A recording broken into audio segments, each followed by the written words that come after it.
تصبر علي مصر تفضل بلدنا خيرها بالمعالي وما بيحصل فيها عندك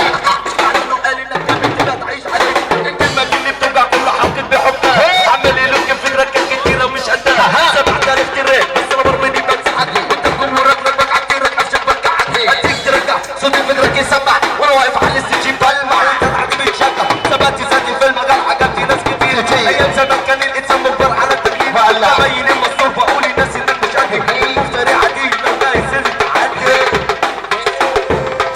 تفكيرنا لما نخلينيش نقول كلام خلاص انا من سنتين مش مجرد الاحساس الاحلام الاوهام جبت قلبي كل الناس ربنا هو واحد اللي الحياه تتعاش حياتنا ربنا خلق عشان نكون عاليين لما نعيش بشر عادي نعيش مجروحين السلطه بتنهب بسواد التنازيل وصاروا موفقين كل حقوق المساكين ونزلت الشارع وصلت وحيدي الاعوام يقول لك الحياه من المساء والاهوال يقول لك الحياه ما فيهاش اي اباء مش هي دي اللي اتشالت خلت